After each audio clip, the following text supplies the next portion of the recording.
So here's the Orcatorch D530. 1300 lumens, 4.5 hour runtime, beam angle of 8 degrees, which means it's pretty much a spotlight, so it's good for penetrating through thick, murky waters, and it'll travel a lot farther instead of flooding out a bunch of stuff you're not trying to look at. So inside the box, we have some paperwork, which is a little warranty card.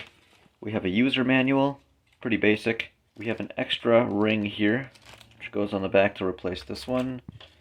Have a wrist strap, which you always want to use so you don't drop your light somewhere. We have a USB cable, and of course we have a battery.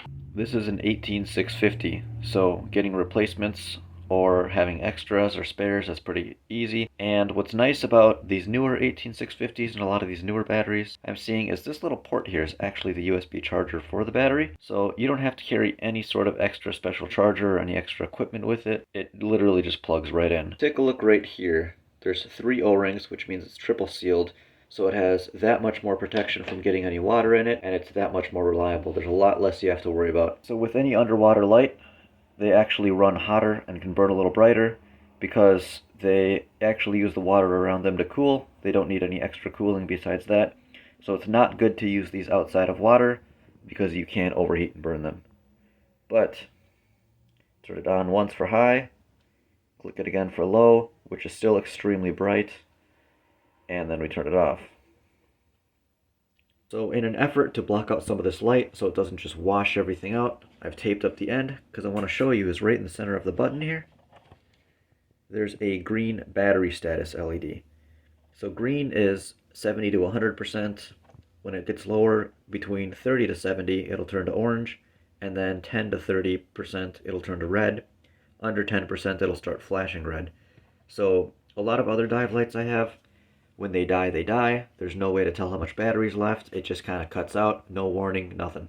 This one will actually give you an idea and let you know when it's time to come up and change that battery. So I was curious as to why they actually sent an extra piece of rubber, and I was wondering if it was a cover to a port or something. So I peeled back this one, and nope, it is just a grip. There is no charging port or anything under there.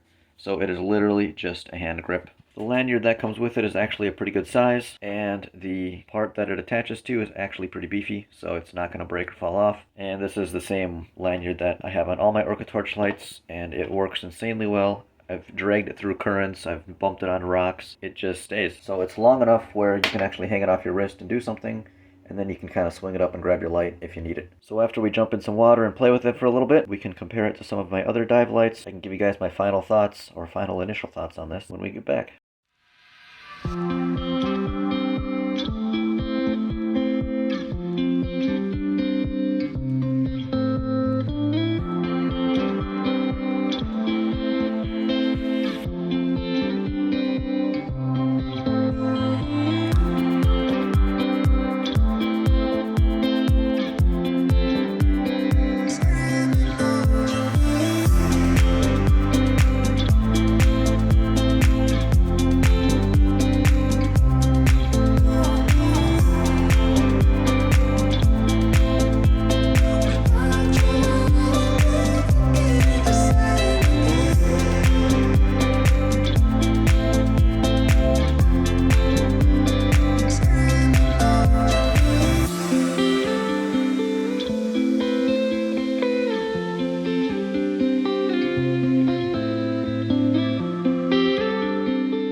Oh,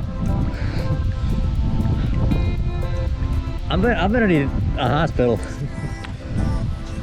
I'm already going numb.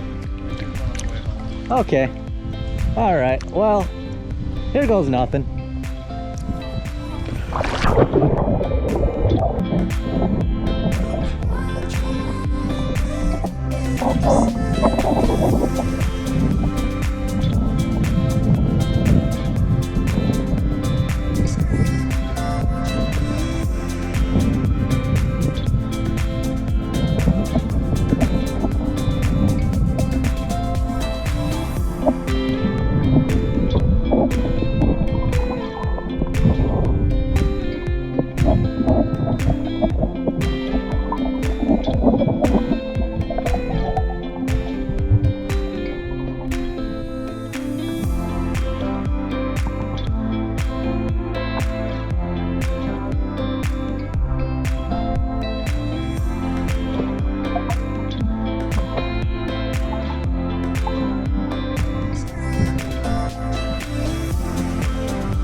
Here is out of the water. You can see it's very dark out right now.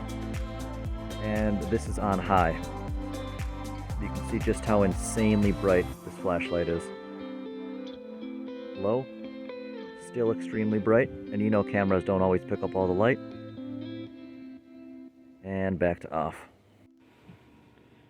So full disclosure, this light was sent to me for free by Outdoor Equipment Expert. I will link a link to this light and a link to their store in the description, so check that out. Let me compare this light to a couple of the other ones I have, and let me tell you why I actually really do like this one. This is a Nova 2100 by Scuba Pro, and this light actually retails for around $600 or $700. It's very bright, has a lot of good features, but it is much more expensive than the average hobby diver might want to spend on a light. This is the Tovatech Mira. This is a light. It is a video camera and a still camera all in one, but this is very bulky, it's very front heavy, and there's a lot of complicated buttons to use. You can really feel that dragging around with you. It's a lot of mass. This is the CF452, the big blue, and the thing that I really don't like about this light is the slide switch here. When you get silt and sand and stuff in this, which you inevitably will when you're underwater, this switch actually gets sticky and sometimes gets stuck, so it becomes difficult to operate. So this light can actually get stuck on or off.